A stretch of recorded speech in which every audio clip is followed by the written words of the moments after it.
नमो वाग्देव्यै। आप सभी का स्वागत संस्कृत संगम चैनल में। हम लोग व्याकरण के इकाई में वैयाकरण कारक प्रकरण का अध्ययन कर रहे हैं और हमारा 5 दिन से अभी गैप आ गया था। किसी कारणवश मैं दूसरे कार्य में व्यस्त था, अर्थात अंग्रेजी की कार्यशाला आयोजित करवाया हूँ। यदि आप भी नहीं जुड़े हैं और यदि आप संस्कृत के छात्र हैं तो आप उसमें जुड़ सकते हैं, क्योंकि आप अंग्रेजी का मुझे महत्व बताने की आवश्यकता नहीं है, तो आप उसका लाभ उठा सकते हैं। आइए हम अपने सूत्र में चलते हैं। जनि कर्तु प्रकृति, यह सूत्र पढ़ चुके थे। आज नंबर था भुवः प्रभवः का।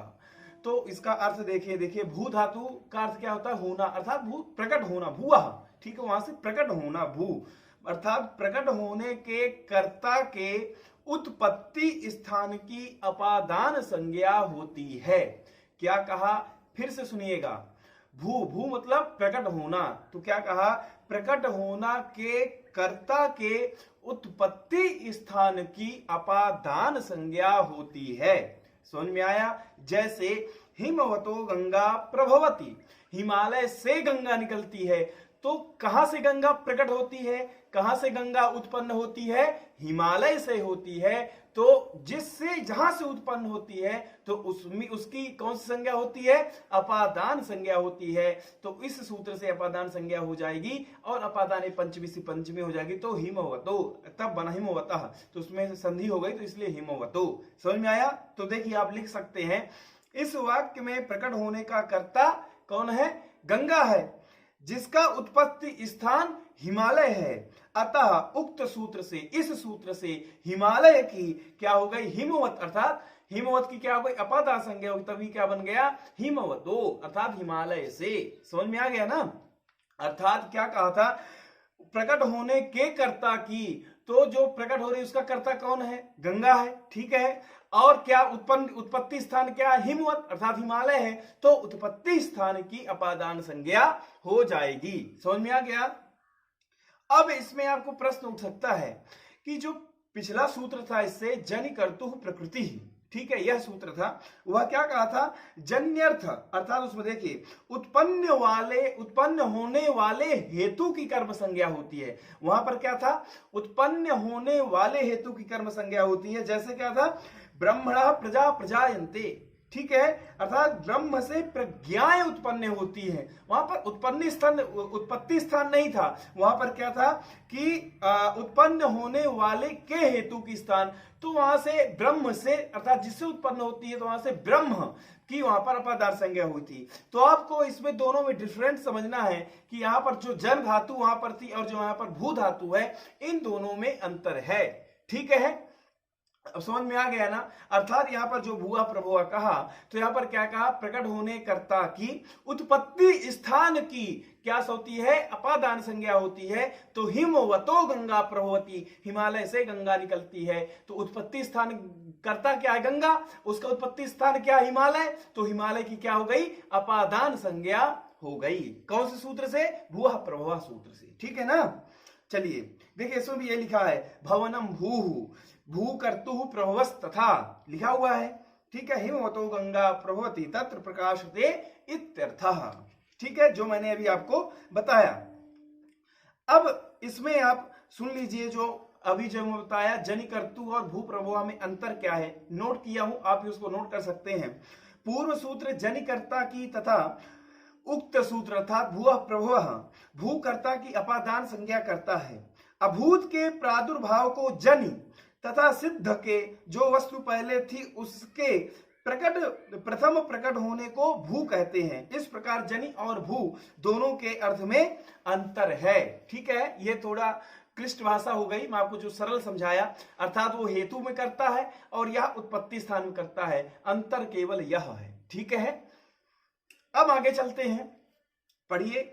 ल्यप लोपे कर्मण्यधिकरणे च, तो आपको ये जो वार्तिक हिस्से ही अर्थ निकल रहा है, ल्यप लोपे कर्मण्यधिकरणे च। तो इसमें देखिए क्या कहा?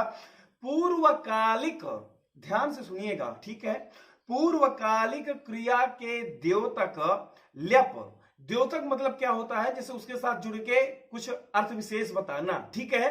तो क्या कहा? पूर्वकालिक द्योतक, पूर्वकालिक क्रिया के द्योतक ल्यप प्रत्ययांत शब्द के लोप होने पर, अर्थात सरल भाषा में यह समझिए, वाक्य में ल्यप प्रत्ययान्त शब्द छिपे रहने पर, उसका अर्थ द्योतित होने पर उसके कर्म और अधिकरण कारकों में पंचमी विभक्ति होती है। कहने का आशय यह है कि हम वाक्य में ल्यप प्रत्यय प्रयोग ना करें, परंतु उसका अर्थ द्योतित हो तो वहां पर कर्म और अधिकरण की अपादान संज्ञा होती है। समझ में आया? अर्थात वहां पर हम ल्यप प्रत्यय प्रयोग नहीं कर रहे हैं, परंतु उसका अर्थ द्योतित हो रहा है। इस अवस्था में हम कर्म और अधिकरण की अपादान संज्ञा करेंगे। तो देखिए क्रमशः उदाहरण देखिए, जैसे प्रसादात प्रेक्षते, अर्थात महल पर चढ़कर देखता है। अब यहां पर उसका मतलब क्या है? प्रसादम आरूह्य प्रेक्षते, यही ना बनेगा, अर्थात महल पर चढ़ करके देखता, आरूह्य। अर्थात यहां पर जो पहला आपका था प्रसादात प्रेक्षते, तो यहां पर ल्यप प्रत्यय प्रयोग नहीं किया गया, परंतु अर्थ ल्यप प्रत्यय जैसा ही आ रहा है। अर्थात प्रसादम आरूह्य प्रेक्षते, महल पर, आरूह्य मतलब होता है चढ़ करके, ठीक है, तो महल पर चढ़ करके देखता है। तो वहां पर ल्यप प्रत्यय का प्रयोग नहीं किया गया, परंतु ल्यप प्रत्यय जैसा अर्थ वहां पर हमको पता चल रहा है, इसलिए कर्म की क्या हो गई? अपादान संज्ञा हो गई। क्योंकि प्रसादम आरूह्य प्रेक्षते ऐसा था, वहां पर कर्म था ना, तो वहां ल्यप प्रत्यय का लोप कर दिया, और जब हम ल्यप प्रत्यय का लोप कर दिए तो प्रसादम की जगह क्या बन जाएगा? कर्म प्रसादम था ना, तो कर्म की क्या हो जाएगी? अपादान संज्ञा। तो प्रसादात यहां पर हम पंचमी कर दिए, ठीक है। अब अगला देखिए आप, अब हमारा है अगला उदाहरण क्या है? आसनात प्रेक्षते, आसन पर बैठकर देखता है। तो इसका मतलब क्या है? आसने उपविश्य प्रेक्षते, अर्थात जो आसने प्रेक्षते था, आसन पर बैठकर के देखता था, वहां पर बैठकर अर्थ आ रहा है ना, परंतु वहां पर ल्यप प्रत्यय का लोप कर दिया, ल्यप प्रत्यय प्रयोग नहीं किया, परंतु अर्थ द्योतित हो रहा है, इसलिए अधिकरण है, ठीक है, अधिकरण है, आधार है, तो आधार की अपादान संज्ञा हो गई। क्योंकि अर्थ क्या निकल रहा है? आसने उपविश्य प्रेक्षते, उपविश्य ल्यप प्रत्यय है, परंतु आसने प्रेक्षते में ल्यप प्रत्यय का लोप होने के कारण वहां पर क्या हो गया आपका? आसन, वो आसनात प्रेक्षते जो था, वहां पर ल्यप प्रत्यय का प्रयोग नहीं किया गया, इसलिए आधार था वहां पर आसने उपविश्य प्रेक्षते, आधार की अपादान संज्ञा हो गई, तो क्या बन गया? आसनात प्रेक्षते। स्पष्ट हो गया ना? बिल्कुल सरल है, इसमें घबराना नहीं है। देखिए आसनात प्रेक्षते आपकी किताब में दिया है, इसका अर्थ यह होता है आसन पर बैठकर देखता है। यहां पर ल्यप प्रत्यय का लोप कर दिया और अर्थ ल्यप प्रत्यय जैसा ही आ रहा है, जैसे आसने उपविश्य प्रेक्षते, आसन पर बैठकर के देखता है। यहां पर अधिकरण है, अर्थात आधार में सप्तमी हुई, आसने उपविश्य, तो क्या कहा सूत्र में? कर्म और आधार की अपादान संज्ञा होती है, अर्थात अधिकरण की। तो वहां पर आसने जो था तो आसनात बन गया, क्योंकि वहां पर ल्यप प्रत्यय का प्रयोग नहीं किए, आसने प्रेक्षते, इतना ही कहा गया है, ठीक है ना। चलिए अगला आप क्या कहते हैं? इसमें अस्वस्थों, ये आपको समझ में आ गया होगा, ठीक है। स्वसुरात जिह्रेति, इसमें कहते हैं ससुर को देखकर लजाती है। क्या कहा? स्वसुरात जिह्रेति, स्वसुरम दृष्टवा जिह्रेति, जिह्रेति मतलब लजाना, शर्माना, ठीक है। तो स्वसुरम स्वसुरम दृष्टवा जिह्रेति, यह अर्थ आ रहा है, परंतु स्वसुरात जिह्रेति यहां पर ल्यप प्रत्यय का लोप कर दिया है आपका, ठीक है, इसलिए यहां पर कर्म द्वितीय विभक्ति ना होकर के पंचमी विभक्ति हो गई, तो स्वसुरात जिह्रेति, ठीक है। देखिए आपके मूल में भी यही सब दे रखा है, ठीक है। देखिए स्वसुरम वीक्ष इत्यर्थः, अर्थात ससुर को देख करके, ठीक है, लजाती है।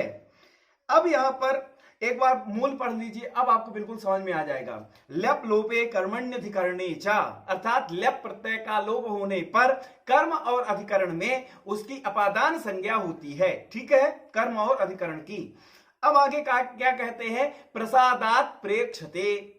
अब यहां पर कहते हैं प्रसादात प्रेक्षते, महल पर चढ़ करके देखती है, तो यहां पर जो चढ़ करके अर्थ तो आ रहा है, परंतु ल्यप प्रत्यय का लोप हो गया है, मतलब प्रसादम आरूह्य प्रेक्षते, है ना, आरूह्य का प्रयोग नहीं किया है, तो प्रसादम कर्म की अपादान संज्ञा हो गई, तो प्रसादात बन गया, यही देखिए लिखा है, ठीक है। फिर अगला है आसनात प्रेक्षते, आसन पर बैठकर आसन पर बैठती है ना। क्या था भाव इसका? आसनात प्रेक्षते, आसन पर बैठ करके देखती है। तो यहाँ पर जो उपविश्य वाला अर्थ आ रहा है, अर्थात यहाँ पर लेप प्रत्यय का प्रयोग नहीं किया गया है, तथापि वह अर्थ आ रहा है, इसलिए अधिकरण ना होकर के, सप्तमी विभक्ति ना होकर के उसकी क्या हो गई? अपादान संज्ञा। तो आसनात प्रेक्षते, ठीक है। देखिए यहां पर लिख भी दिया है प्रसादम आरूह्य, आप पहले वह प्रसादम आरूह्य, प्रसादम को करके हम प्रसादात किए क्योंकि आरूही का लोप किए हैं। ऐसे ही आसने उपविश्य, उपविश्य का लोप करके आसने प्रेक्षते किए, इसलिए वहां पर आसनात शुद्ध है, ठीक है। अब आगे देखिए, और मैं आपको बता ही दिया हूं क्या? ससुरात जिहरेति ससुरम वीक्ष इत्यर्थः, ठीक है, अर्थात ससुर को देख करके लजाती है। तो यहाँ पर जो देख करके, वीक्ष मतलब होता है देख करके, तो यहाँ पर वीक्ष पद का प्रयोग पहले नहीं किया गया, इसलिए ससुरात पंचमी बनी है। किसकी जगह? कर्म की जगह में, ससुरम की जगह ससुरात हो गया है, ठीक है। आगे देखिए, गम्यमानापि क्रिया कारक विभक्ति नाम नित्यम, के फिर से पढ़िए बार बार, गम्यमानापि क्रिया कारक विभक्ति नाम निमित्तम, ठीक है। अब गम्यमान क्रिया क्या होती है? मैं पहले भी आपको बता चुका था कि गम्यमान क्रिया उसको कहते हैं कि हम कोई क्रिया का प्रयोग ना करें परंतु वह उसका अर्थ अपने आप आ जाएगा। जैसे किसी ने कहा कि आप कुतः, तो कहां से आगच्छति अपने आप आ गया, तो आगच्छति गम्यमान क्रिया हो जाती है ना, मतलब गम्यमान चलती फिरती क्रिया अपने आप आ जाती है, वो भाव से समझ में आ जाता है। तो देखिए यहां पर क्या कहते हैं, गम्यमान क्रिया भी कारक विभक्तियों के निमित्त होती है। कभी कभी वाक्य में क्रिया का प्रयोग नहीं होता, जो जैसे मैंने बताया कुतः।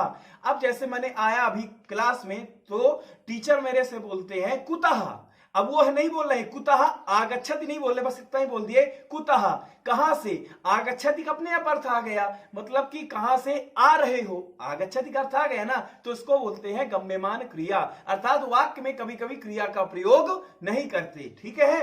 तो देखिए यही कहते हैं कभी कभी वाक्य में क्रिया का प्रयोग नहीं होता, केवल प्रकरण आदि के द्वारा उस लुप्त क्रिया का बोध हो जाता है, ऐसी क्रिया को गम्यमान क्रिया कहते हैं। जैसे मैंने अभी आपको बताया, इस प्रकार प्रकरण से जिस क्रिया का बोध होता है उसके योग में कारक विभक्ति आती है। जैसे कस्मात् त्वम, तुम कहां से आए हो? नद्याः, नदी से, ठीक है। देखिए आपके मूल में लिखा हुआ है, देखिए पढ़िए, कस्मात् त्वम नद्याः, कहां से आए हो?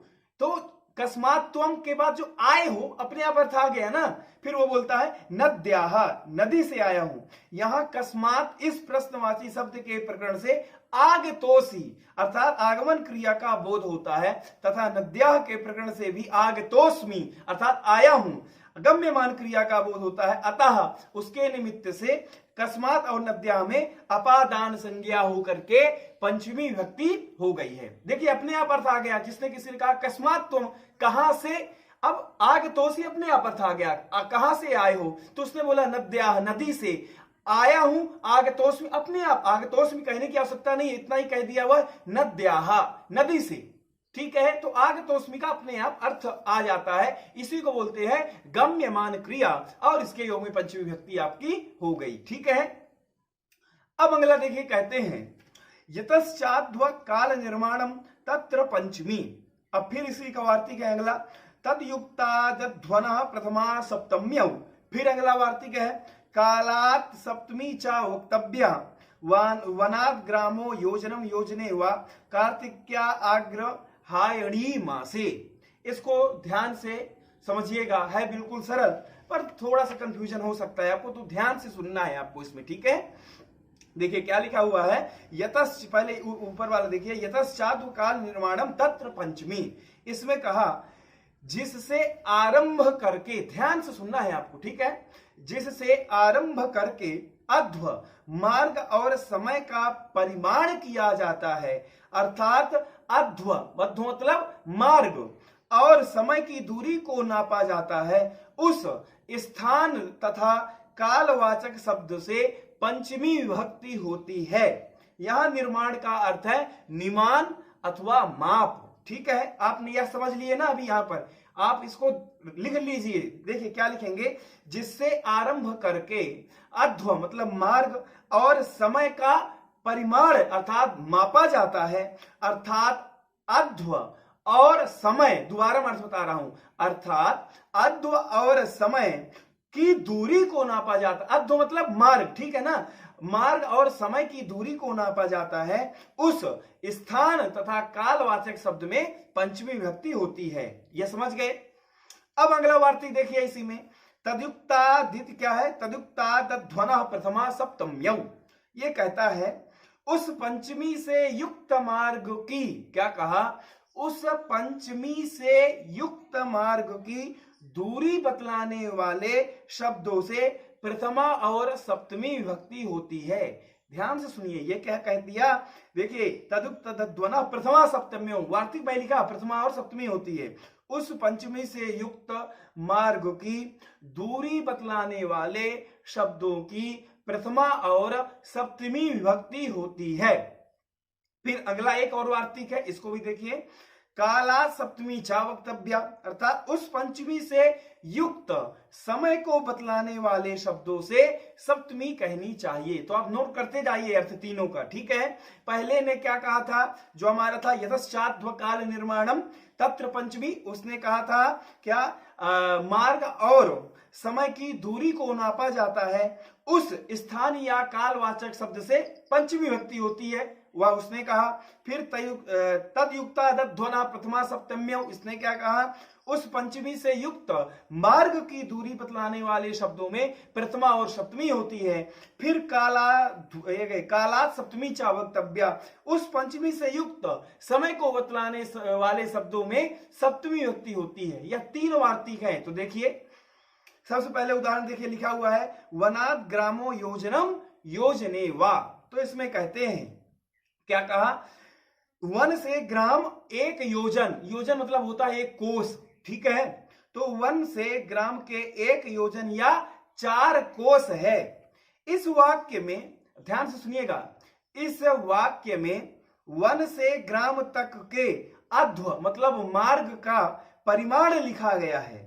अतः यतश्चाध्व काल निर्माण वार्तिक से वन में पंचमी विभक्ति हुई और पंचम्यंत वनात् शब्द से, ठीक है, पंचम्यंत वनात् शब्द से युक्त मार्ग की दूरी बतलाने वाले मार्गवाचक, मार्गवाचक कौन है, योजन शब्द में तदयुक्तादध्वनः प्रथमा सप्तम्यौ वार्तिक से प्रथमा और सप्तमी विभक्ति हुई है। समझ में आया। वनाद में किसमें कौन सी विभक्ति हुई है, किस वार्तिक से विभक्ति हुई है, तो यतश्चाध्व काल निर्माणम, ठीक है।